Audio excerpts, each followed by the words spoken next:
মুজিবনগরে ইসলামী ব্যাংকের ভল্ট কেটে চুরি সংগঠিত। মেহেরপুর থেকে সিরাজউদ্দৌজা পাভেলের পাঠানো তথ্যচিত্রে দেখুন বিস্তারিত। মেহেরপুরের মুজিবনগর উপজেলার দারিয়াপুর বাজারে ইসলামী ব্যাংক এজেন্ট শাখায় রাতের আধারে একদল চোর ভল্ট কেটে টাকা চুরির ঘটনা ঘটেছে। ব্যাংকের জানালার লোহার গ্রিল কেটে ভেতরে প্রবেশ করে ভল্ট ভেঙে ভেতরে থাকা 6,33,000 টাকা চুরি করে নিয়ে গেছে চোরের দল। আজ বৃহস্পতিবার সকালে ব্যাংক খুলে এ ঘটনা দেখে ব্যাংক কর্তৃপক্ষ পুলিশকে খবর দিলে পুলিশ ও ডিবির সদস্যরা ঘটনাস্থল পরিদর্শন করেন। চোরের দল ব্যাংকের সিসি ক্যামেরার হার্ড ডিস্ক সহ নিয়ে গেছে বলে জানান তারা।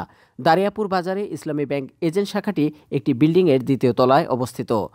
ব্যাংকের শাখা ম্যানেজার আব্দুল গাফফার জানান, বুধবার নিয়মিত ব্যাংকিং লেনদেন শেষে ব্যাংক বন্ধ করা হয়। এ সময় ব্যাংকের লকার ঘরে ভল্টে 6,33,000 টাকা রাখা ছিল। সকালে খবর পায় ব্যাংকের জানালার গ্রিল কেটে ভেতরে প্রবেশ করে ভল্ট ভেঙে টাকা নিয়ে গেছে চোরের দল। ব্যাংকটি সিসি ক্যামেরায় নিয়ন্ত্রিত ছিল। চোরের দল সিসি ক্যামেরার হার্ড ডিস্কটাও খুলে নিয়ে গেছে। পরে পুলিশকে খবর দিলে পুলিশের কয়েকটি টিম ঘটনাস্থলে আসে। এ ঘটনায় মুজিবনগর থানায় একটি মামলার প্রস্তুতি চলছে। আমি ওকে জিজ্ঞেস করলাম ভল্ট ভেঙেছে, গেট খুলেনি? বলছি না, গেট তো ভাঙা কিছু নেই। আমি বললাম তাহলে ভালো করে দেখো কি হয়, কি অবস্থা।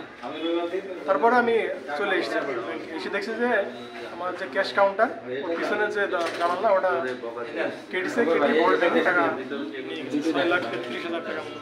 এদিকে চুরি সংঘটিত হওয়ার ঘটনায় জিজ্ঞাসাবাদের জন্য স্থানীয় বাজারের নাইট গার্ড ও ব্যাংকের একজন অফিস সহকারীকে পুলিশ থানায় নিয়েছে।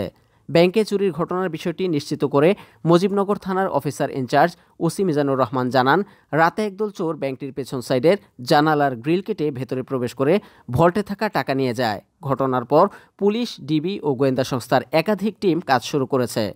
মুজিবনগর দারিয়াপুর ইসলামী ব্যাংক এজেন্ট শাখার জানালার গ্রিল কেটে অজ্ঞাতনামা চোরেরা ভিতরে প্রবেশ করে ভল্ট ভেঙে 6,33,000 টাকা তারা চুরি করে নিয়ে যায়। সংবাদ পেয়ে মুজিবনগর থানা পুলিশ এবং মেহেরপুর জেলার ঊর্ধ্বতন কর্মকর্তারা ঘটনাস্থল পরিদর্শন করেছেন এবং আমরা এই ব্যাপারে তদন্ত সাপেক্ষে প্রয়োজনীয় ব্যবস্থা গ্রহণ করব ইনশাআল্লাহ। ধন্যবাদ। স্থানীয়রা জানান, দারিয়াপুর বাজারে ব্যাংকটি একটি বিল্ডিংয়ের দ্বিতীয় তলায় অবস্থিত। সকালে বাজারে এসে জানতে পারি ব্যাংকে চুরি সংঘটিত হয়েছে। ব্যাংকে এসে দেখলাম গ্রিল কেটে টাকা চুরি করে নিয়ে গেছে। এখানে এসে দেখলাম যে এই জানালা কাটছে, জানালা কাটার পরে এখানে দরজার লকগুলো ভাঙছে, ভাঙার পরে হচ্ছে আপনার ভিতর থেকে সিন্ধুকের লকটা ভেঙে আপনার টাকাটা নিয়ে গেছে। অন্যদিকে ব্যাংকে চুরি সংঘটিত হওয়ার ঘটনায় আজ ব্যাংকিং সকল ধরনের সেবা ও লেনদেন বন্ধ রাখা হয়েছে।